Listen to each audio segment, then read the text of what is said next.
ನಾವು 10 ವರ್ಷದಿಂದ ಬರ್ತಾ ಇದೀವಿ. ನಮಗೆ ತುಂಬಾನೇ ಒಳ್ಳೇದಾಗಿದೆ ಇಲ್ಲಿ ಬಂದಾಗಿಂದ. ಈ ಜಾತ್ರೆ ವಿಶೇಷ ಅಂತಂದು ಹೇಳಿದ್ರೆ ವಿಶ್ವದಲ್ಲಿ ವಿಖ್ಯಾತವಾದಂತಹ ಈ ಹೂವಿನ ರಥೋತ್ಸವ ಬೇರೆ ಎಲ್ಲೂ ಕಾಣಕ್ ಸಾಧ್ಯವಿಲ್ಲ. ನೀನ್ ಬೆಳ್ಳಿ ಬೇಡ, ಬಂಗಾರ ಬೇಡ, ಚಿನ್ನ ಬೇಡ, ಏನು ಬೇಡ, ನೀನ್ ಸಾಕು ಹೂವ ಕೊಟ್ರೆ ಆ ಸ್ವಾಮಿ ಕಣ್ಣೆ ತೋರ್ತಾನೆ. ಗೌರ್ಮೆಂಟ್ ಕೆಲಸ ಸಿಕ್ಕರೆ ನಮ್ಮ ಮೊದಲನೇ ತಿಂಗಳು ಸಂಬಳ ಆಗ್ತೀವಿ ಅಂತ ಅರ್ಕೆ ಮಾಡ್ಕೊಂತಾರೆ. ಅಂತವ್ರು ಸಹ ಬಹಳ ಜನ ಬಂದು ಇವತ್ತು ಮೊದಲನೇ ತಿಂಗಳು ಸಂಬಳ ಹಾಕಿ ಅವ್ರ ಅರ್ಕೆ ತೀರಿಸ್ಕೊಂಡು ಹೋಗಿದ್ದಾರೆ. ಅವ್ರ ಕೆಲ್ಸಗಳೆಲ್ಲ ಸಿಕ್ಕಿ. ಎಸ್ ವೀಕ್ಷಕರೇ, ನೀವು ನೋಡ್ತಾ ಇದ್ದೀರಾ ಶಿರಾ 24 ನ್ಯೂಸ್. ನಾನು ನಿಮ್ಮ ಬರ್ಗೂರ್ ಅರ್ಷದ್. ತುಮಕೂರು ಜಿಲ್ಲೆ ಶಿರಾ ತಾಲೂಕು ಐತಿಹಾಸಿಕ ನಗರ ಅಂತಾನೆ ಪ್ರಸಿದ್ಧಿ ಹೊಂದಿರುವಂತದ್ದು. ಯಾಕೆಲ್ಲ ಐತಿಹಾಸಿಕ ನಗರ ಅಂತ ಹೆಸರು ಬಂತು ಅಂತಂದ್ರೆ ನಮ್ಮ ತಾಲೂಕಿನಲ್ಲಿ 3 ಭಾಗದಲ್ಲಿ ಸುಪ್ರಸಿದ್ಧವಾದಂತಹ ರಥೋತ್ಸವ ನಡೀತವೆ. ತಾವರೆಕೆರೆಯಲ್ಲಿ ಬಂಡಿ ರಂಗನಾಥ ಸ್ವಾಮಿ ರಥೋತ್ಸವ ನಡೆಯುವಂಥದ್ದು, ಸ್ಫಟಿಕಪುರಿ ಪಟ್ಟನಾಯಕನಹಳ್ಳಿ ಶ್ರೀ ಓಂಕಾರೇಶ್ವರ ಕಲ್ಲುಗಲಿ ರಥೋತ್ಸವ ನಡೆಯುವಂಥದ್ದು. ಸಾವಿರಾರು ಭಕ್ತಾದಿಗಳು ಈ ಒಂದು ಜಾತ್ರಾ ಮಹೋತ್ಸವದಲ್ಲಿ ಪಾಲ್ಗೊಳ್ತಾರೆ. ಅದೇ ರೀತಿ ಇನ್ನೊಂದು ವಿಶೇಷ, ಹೂವಿನ ಸ್ವಾಮಿ ಅಂತಾನೆ ಹೆಸರು ಪಡೆದಿರುವಂತಹ ಮಾಗೋಡು ಕಂಬದ ರಂಗನಾಥ ಸ್ವಾಮಿಯ ಒಂದು ಜಾತ್ರಾ ಮಹೋತ್ಸವದಲ್ಲಿ ನಾವು ಇರುವಂತದ್ದು. ಬೆಳಿಗ್ಗೆ ಅಷ್ಟೇ ಒಂದು ಮುಡಿತೇರು ಅನ್ನೋ ಕಾರ್ಯಕ್ರಮವನ್ನ ಮುಗಿಸಿದ್ದಾರೆ. ನೋಡಿ, ಸಾವಿರಾರು ಜನಸಂಖ್ಯೆಯಲ್ಲಿ ಭಕ್ತಾದಿಗಳು ಆಂಧ್ರ ಭಾಗದಿಂದ, ಕರ್ನಾಟಕದ ಮೂಲೆ ಮೂಲೆಯಿಂದನೂ ಬಂದು ಈ ಒಂದು ಸ್ವಾಮಿ ಆಶೀರ್ವಾದ ಪಡಿತಾರೆ. ಹಾಗೆ ಏನೆಲ್ಲ ಭಕ್ತಾದಿಗಳಿಗೆ ಇಲ್ಲಿ ಒಳ್ಳೇದಾಗಿದೆ, ಈ ಕ್ಷೇತ್ರದಿಂದ ಯಾವೆಲ್ಲ ಭಕ್ತಾದಿಗಳಿಗೆ ಯಾವ ರೀತಿಯ ಅನುಕೂಲ ಆಗಿದೆ, ಒಳ್ಳೇದಾಗಿದೆ ಅನ್ನೋದು ಮಾತಾಡಿಸ್ತಾ ಹೋಗ್ತೀನಿ, ಬನ್ನಿ. ಶಿರಾ ಜನತೆಗೆ ನಮಸ್ಕಾರಗಳು. ನಾನು ನಿಮ್ಮ ಪ್ರೀತಿಯ ಮಾಗೋಡ್ ಪ್ರತಾಪ್ ಮಾತಾಡ್ತಾ ಇದ್ದೀನಿ. ವಿಶೇಷವಾಗಿ ನಮ್ಮ ಶಿರಾ 24 ಚಾನಲ್ ಅವರು ನಮ್ಮ ಮಾಗೋಡ್ ರಂಗನಾಥ ಸ್ವಾಮಿಯ ಜಾತ್ರೆ ಉತ್ಸವಕ್ಕೆ ಬಂದಿದ್ದಾರೆ. ಅವ್ರಿಗೆ ಸ್ವಾಗತ ಕೊಡ್ತಾ ಇಲ್ಲಿನ ವಿಶೇಷವನ್ನ ನಮ್ಮ ತಾಲೂಕಿನ ಜನಕ್ಕೆ ಮತ್ತೆ ನಮ್ಮ ರಾಜ್ಯದ ಜನಗಳಿಗೆ ತಿಳಿಸ್ಬೇಕು ಅಂತ ಅವರ ಕುತೂಹಲಕ್ಕೆ ನನಗೆ ತುಂಬಾ ಖುಷಿ ಆಯ್ತು. ಏನಂತಂದ್ರೆ ಇಲ್ಲಿ ಮಾಗೋಡು ರಂಗನಾಥ ಸ್ವಾಮಿಯಲ್ಲಿ ಪ್ರತಿಯೊಂದು ವಿಶೇಷ ಇದೆ. ಮಕ್ಕಳಾಗದೆ ಇಲ್ದಿರೋರಿಗೆ, ಮೊದಲನೇ ಒಂದು ಮದುವೆ ಆಗಿದ್ದವ್ರಿಗೆ, ವ್ಯವಹಾರಿಕ ಆರ್ಥಿಕತೆಯಲ್ಲಿ ಹಿಂದೆ ಉಳಿದಿರೋರಿಗೆ, ವ್ಯವಹಾರದಲ್ಲಿ ಯಾವುದೇ ಒಂದು ಲಾಸ್ ಆಗಿರೋರಿಗೆ, ಅಥವಾ ಅವರ ಸಂಕಷ್ಟಗಳು, ಒಬ್ಬ ಮನುಷ್ಯ ಅಂದಮೇಲೆ ಹಲವಾರು ರೀತಿ ಕಷ್ಟ ಇರುತ್ತೆ. ಆ ಪ್ರತಿಯೊಂದು ಕಷ್ಟದಲ್ಲೂ ಆ ರಂಗನಾಥ ಸ್ವಾಮಿನ ನಂಬಿ ಬಂದಂತ ಭಕ್ತಾದಿಗಳಿಗೆ ಸಾವಿರಾರು ವರ್ಷಗಳಿಂದ, ನಮಗೆ ತಿಳಿದಂತೆ ಒಂದು 600-700 ವರ್ಷದಿಂದ, ನಮ್ಮ ತಾತ ಮುತ್ತಾತ ಕಾಲದಿಂದ ತಿಳಿದುಕೊಂಡಿರೋದು, ಅಷ್ಟು ವರ್ಷಗಳಿಂದ ಆ ರಂಗನಾಥ ಸ್ವಾಮಿಗೆ ಪ್ರತಿ ವರ್ಷ ಜನ ಹೆಚ್ಚಾಗ್ತಿದ್ದಾರೆ ಹೊರತು ಎಂದೂ ಕಮ್ಮಿ ಆಗಿರುವಂತ ಇತಿಹಾಸ ನಮಗೆ ಗೊತ್ತೇ ಇಲ್ಲ, ನಮಗೆ ಬುದ್ಧಿ ಬಂದಾಗಿಲ್ಲ. ಇಲ್ಲಿ ವಿಶೇಷ ಏನಂತ ಅಂದ್ರೆ ಅವ್ರ ಅರ್ಕೆ ಏನು ಅಂದ್ಕೊಂಡಿರ್ತಾರೆ, ಆ ಅರ್ಕೆ ಫಲವಾಗಿ ತುಲಾಭಾರ ಮಾಡ್ತಾರೆ. ಮುಂದೆಗಡೆ ಅವರು ಒಂದ್ ಕಡೆ ವ್ಯಕ್ತಿ, ಇನ್ನೊಂದ್ ಕಡೆ ತುಲಾಭಾರ ಅಂದ್ರೆ ಹೂವಿನ ತುಲಾಭಾರ, ಅತಿ ಹೆಚ್ಚಾಗಿ ಹೂವಿನ ತುಲಾಭಾರ ಮಾಡ್ತಾರೆ. ಇನ್ನು ಕೆಲವರು ದವಸ ಧಾನ್ಯಗಳನ್ನ ತುಲಾಭಾರ ಮಾಡ್ತಾರೆ, ಕೆಲವರು ದುಡ್ಡನ್ನ ತುಲಾಭಾರ ಮಾಡ್ತಾರೆ. ಅಂತಂದ ವಿಶೇಷವಾದಂತ ಪ್ರಕೃತಿ ಇಲ್ಲಿ ನಡ್ಕೊಂಡು ಹೋಗ್ತಿದೆ. ಇಲ್ಲಿ ಇನ್ನ ಬೇರೆ ವಿಶೇಷ ಅಂದ್ರೆ ಈಗ ಪ್ರತಿ ಶನಿವಾರ ಅಮಾವಾಸ್ಯೆ ಪೌರ್ಣಮಿಯಲ್ಲಿ ಅನ್ನ ಸಂತರ್ಪಣೆ ನಡೆಯುತ್ತದೆ. ಜನಗಳು ಅವರು ಇತ್ತೀಚೆಗೆ ಅವರು ಅನ್ನ ಸಂತರ್ಪಣೆ ಮಾಡಬೇಕು ಅಂತ ಅಂದವರು ಜಲ್ದಿ ಶನಿವಾರ ಮತ್ತೆ ಅಮಾವಾಸ್ಯೆ ಪೌರ್ಣಮಿಯನ್ನು ಅನ್ನ ಸಂತರ್ಪಣೆ ಮಾಡುವಂತ ಭಕ್ತಾದಿಗಳಿದ್ದಾರೆ.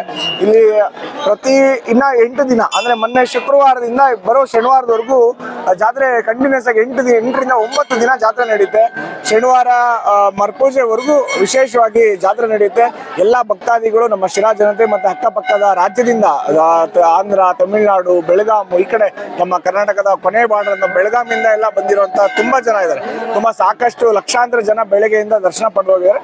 ತುಂಬಾ ಅನ್ಯೋಗಿ ಎಲ್ಲ ಯಾವುದೇ ಅಡೆತಡೆ ಇಲ್ಲ. ರಂಗಪ್ಪ ಎಲ್ಲಾರ್ಗು ಒಳ್ಳೇದ್ ಮಾಡಿ ಕಾಪಾಡ್ಕೊಂಡಿದ್ದಾನೆ.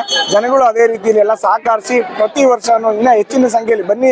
ರಂಗಪ್ಪ ಸ್ವಾಮಿಗೆ ನಿಮ್ಮ ಕಷ್ಟಗಳನ್ನ ಹೇಳ್ಕೊಂಡು ಆ ರಂಗಪ್ಪ ನಿಮ್ಮೆಲ್ಲರಿಗೂ ಒಳ್ಳೇದ್ ಮಾಡ್ಲಿ ಅಂತ ಹಾರೈಸ್ತೇನೆ. ನಾವು ರಂಗಪ್ಪನ ಪರಮ ಭಕ್ತರು. ಈ ರಂಗಪ್ಪನ ಈ ಜಾತ್ರೆ ವಿಶೇಷ ಅಂತಂದು ಹೇಳಿದ್ರೆ ವಿಶ್ವದಲ್ಲಿ ವಿಖ್ಯಾತವಾದಂತಹ ಈ ಹೂವಿನ ರಥೋತ್ಸವ ಬೇರೆ ಎಲ್ಲೂ ಕಾಣಕ್ ಸಾಧ್ಯವಿಲ್ಲ. ಈ ರಂಗಪ್ಪ, ಮಾಗೋಡು ರಂಗಪ್ಪ ಬೊಬ್ಬೂರಿನಲ್ಲಿ ಜನನವಾಗಿ ಅಲ್ಲಿಂದ ಸಾಗಿ ಶಿರಾ ಸೀಮೆ ಮೇಲ್ಕುಂಟೆ ಅಲ್ಲೆಲ್ಲ ನಾನಾ ರೀತಿ ಪವಾಡಗಳನ್ನು ಗೆದ್ದುಕೊಂಡು ಬಂದು ಇಲ್ಲಿ ದಾಸರ ಚೆನ್ನಪ್ಪನ ಜೊತೆಯಲ್ಲಿ ಮಾಗೋಡಿನಲ್ಲಿ ನೆಲೆ ನಿಂತಿದೆ. ಸಾವಿರಾರು ಭಕ್ತರಿಗೆ ಅವ್ರಿಗೆ ಬೇಡದಂತ ಅರಿಕೆಗಳು, ಮಹಾನುಭಾವನ ರಂಗ ಎಂದರೆ ಭಂಗವೆಲ್ಲ ದೂರ ಎನ್ನೋ ರೀತಿಯಲ್ಲಿ ಅವರ ಕಷ್ಟ ಕಾರ್ಪಣ್ಯಗಳು ನಿಗೂಢವಾಗಿ ವಾಸಿಯಾಗುತ್ತೆ.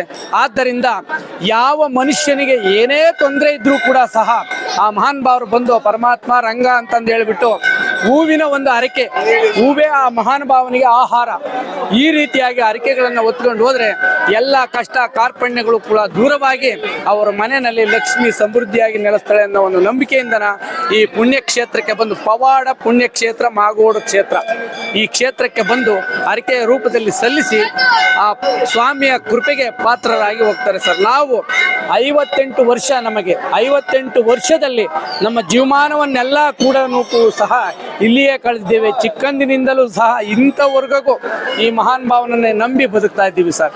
ಥ್ಯಾಂಕ್ ಯು, ಧನ್ಯವಾದ ಸರ್. ಈ ಕಂಬತ್ ರಂಗನಾಥ ಸ್ವಾಮಿ ದರ್ಶನಕ್ಕೆ ಆಂಧ್ರ, ತಮಿಳುನಾಡು ಮತ್ತು ಕರ್ನಾಟಕದ ಫುಲ್ಲು ಜನತೆ ಬರ್ತಾ ಇದ್ದಾರೆ. ಅವರು ಏನು ಹರಕೆ, ಈಗ ಸುಮಾರು 15 ವರ್ಷದಿಂದ ಮಕ್ಕಳಾಗಿಲ್ದಂಥವ್ರಿಗೂ ಇಲ್ಲಿ ಮಕ್ಕಳ ಪಾಲಾಗಿದೆ. ಮತ್ತೆ ಸುಮಾರು ಎಷ್ಟು ಆಸ್ಪತ್ರೆಗೆ ಹೋಗೋದು ವಾಸಿ ಆಗದಂಥ ಕಾಯಿಲೆಗಳು ವಾಸ ಆಗಿದ್ದಾವೆ. ಅವರೆಲ್ಲ ಬಂದು ಇವತ್ತು ತುಲಾಭಾರ ಕೊಟ್ಟು ಹರಕೆ ತೀರಿಸ್ತಾರೆ, ಇಲ್ಲ ಊಟ ಹಾಕಿಸ್ತಾರೆ, ಇಲ್ಲ ಅಂದ್ರೆ ಎಲ್ಲ ಪ್ರತಿಯೊಂದು ಕಷ್ಟ ನಮ್ಮ ಇಂತಿಂತ ಕಷ್ಟ ಹೋಗ್ಯಾರಂತ ಈ ಭಕ್ತಾದಿಗಳನ್ನೇ ಕೇಳಬೇಕು. ಈ ಸ್ವಾಮಿಗೆ ಹೂವು ಅಂದ್ರೆ ಯಾಕೆ ಇಷ್ಟ? ಹೂವು ಅಂದ್ರೆ ಇದು ಹಿಂದಿನಿಂದಲೂ ಬಹಳ ವಿಶೇಷವಾಗಿ ಹೂವು ಅಂದ್ರೆ ಈ ಸ್ವಾಮಿಗೆ ಇಷ್ಟ ಆಗಿದೆ. ಆದ್ರಿಂದ ಹೆಚ್ಚಿನದಾಗಿ ಹೂವನ್ನು ಹರಕೆ ತೀರಿಸ್ತಾರೆ. ಈಗ ಅಲೆ ಹೂವು ಮತ್ತೆ ಕಾಣಿಕೆನೂ ಕೊಟ್ಟು ಕಾಣಿಕೆ ರೂಪದಲ್ಲಿ ಇವಾಗ ನಮಗೆ ಕೆಲಸ ಸಿಕ್ಕಿರೆ, ಗೌರ್ಮೆಂಟ್ ಕೆಲಸ ಸಿಕ್ಕಿರೆ ನಮ್ಮ ಮೊದಲನೇ ತಿಂಗಳು ಸಂಬಳ ಆಗ್ತೀವಿ ಅಂತ ಹರಕೆ ಮಾಡ್ಕೊಂತಾರೆ.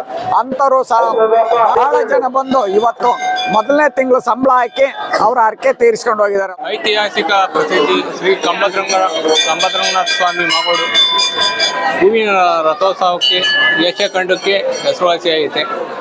ಅದರಿಂದ ಎಲ್ಲ ಭಕ್ತಾದಿಗಳು ಹರಕೆ ಮಾಡ್ಕೊಂಡು ಬಂದಿದ್ದರು. ಮೂಗು ತುಕೋವ ಕೊಡೋರು ಮೂಗು ತುಕೋವ ಕೊಟ್ಟು ಹೋಗ್ತಾ ಇರ್ತಾರೆ.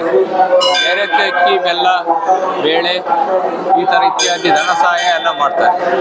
ಹಣ ಉಂಡಿಗೆ ಹಾಕ್ತಾರೆ, ಒಡವೆಗಳೆಲ್ಲ ದೇವ್ರಿಗೆ ಕೊಡ್ತಾರೆ. ಈ ಥರ ಮಾಡ್ತಾರೆ ಎಲ್ಲ ಭಕ್ತಾದಿಗಳು. ಹೋದ ವರ್ಷನೂ ಈ ವರ್ಷನೂ ಏನ್ ವ್ಯತ್ಯಾಸ ಇದೆ ಭಕ್ತಾದಿಗಳು? ಇನ್ನೂ ತುಂಬ ಜನ ಜಾಸ್ತಿ ಆಗ್ಬಿಟ್ಟಾರೆ. ಫುಲ್ ರಶ್ಶು ನೋಡಿ, ನೀವೇ ನೋಡಿ ಅಲ್ಲಿ ಸ್ವಾಮಿಯ ಏನ್ ಪವಾಡನ ನಂಬಿ ಇಲ್ಲಿ ಎಲ್ಲ ಥರ ಮಗು ಇಲ್ದರೆ ಮಗು ಆಗುತ್ತೆ, ಎಲ್ಲ ಕಷ್ಟನೂ ಪರಿಹಾರ ಆಗುತ್ತೆ. ವಾಮಾಚಾರ ಪ್ರತಿಯೊಂದೂ ಬಗೆಹರಿತೈತಿ.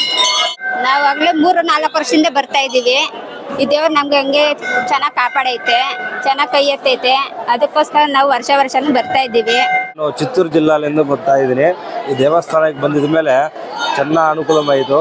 ಈ ದೇವಸ್ಥಾನ ಹತ್ರ ಒಂದು ಒಳ್ಳೆ ಪವರ್ಫುಲ್ ಒಂದು ಐತೆ. ಏನು ಪ್ರಾರ್ಥನೆ ಮಾಡ್ಕೊಂತೀವೋ ಅದು ಸಕ್ಸಸ್ಫುಲ್ ನಡೀತಾ ಇದೆ. ತುಂಬ ಚೆನ್ನಾಗಿದೆ ದೇವಸ್ಥಾನ. ಇನ್ನೂ ಇಂಪ್ರೂವ್ಮೆಂಟ್ ಮಾಡಬೇಕು. ಎಲ್ಲ ಭಾಳ ಜನಗಳೆಲ್ಲ ಬಂದಿದ್ದಾರೆ. ಚೆನ್ನಾಗಿ ಸಂತೋಷವಾಯಿತು. ಅತಿ ಹೆಚ್ಚಾಗಿ ಹೂವನೇ ಇಷ್ಟಪಡೋಂಥ ನೀವು ಏನ್ ಹರಕೆ ಮಾಡ್ಕೊಂಡು ಏನ್ ಇದ್ ಮಾಡಿದ್ರೆ ಇದು ನಡೆಯುತ್ತೆ.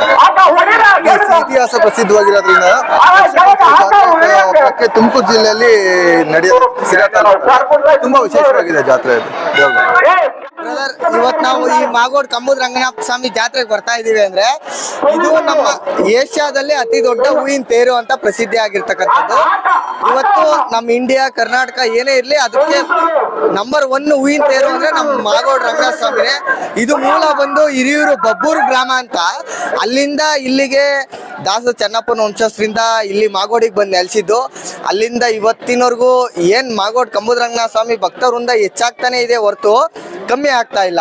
ಏಕ್ ಕಮ್ಮಿ ಆಗ್ತಿಲ್ಲ ಅಂದ್ರೆ ಇಲ್ಲಿ ನೀನ್ ಬೆಳ್ಳಿ ಬೇಡ, ಬಂಗಾರ ಬೇಡ, ಚಿನ್ನ ಬೇಡ, ಏನು ಬೇಡ, ನೀನ್ ಸಾಕು ಹೂವ ಕೊಟ್ರೆ ಆ ಸ್ವಾಮಿ ಕರುಣೆ ತೋರ್ತಾನೆ. ಅದು ಇಲ್ಲಿನ ಐತಿಹಾಸಿಕವಾಗಿ ಪ್ರಸಿದ್ಧವಾಗಂತದ್ದು. ಅದು ಇವತ್ತು ಖಂಡಿತ ಅದೇ ನಿಜ ಆಗ್ತಾ ಇರೋದು. ನೀನ್ ಬೆಳ್ಳಿ ಬೇಡ, ಬಂಗಾರ ಬೇಡ, ಒಂದ್ ಮಾರು ಹೂವ ಕೊಡುಗರು ಸಾಕು, ಅಷ್ಟೇ ಅಯ್ಯಪ್ಪ ಕಾಪಾಡ್ತಾನೆ ಅನ್ನೋದೇ ನಮ್ಮ ಇದು. ಇವತ್ತು ಇಲ್ಲಿಗೆ ಬರ್ತಾ ಇದೀವಿ ಅಂದ್ರೆ ನಮ್ಮ ಅಕ್ಕಂಗೆ ಎಷ್ಟೋ ದೇವಸ್ಥಾನ ನೋಡಿದ್ವಿ, ಮಕ್ಕಳಾಗಿಲ್ಲ. ಬಟ್ ಈ ದೇವಸ್ಥಾನಕ್ಕೆ ಬಂದು ಕೈ ಮುಕ್ಕೊಂಡು ಹೋದ್ವಿ, ಎಲ್ಲ ಆಯ್ತು. ಅವತ್ತು ಅದಾಗಿ 1 ವರ್ಷಕ್ಕೆ ನಮ್ಮ ಅಕ್ಕಂಗೆ ಮಗು ಆಯ್ತು. ಅಯ್ಯಪ್ಪ ಕಾಪಾಡ್ತಾವನೆ ನಾವು ಬರ್ತಾ ಇದೀವಿ.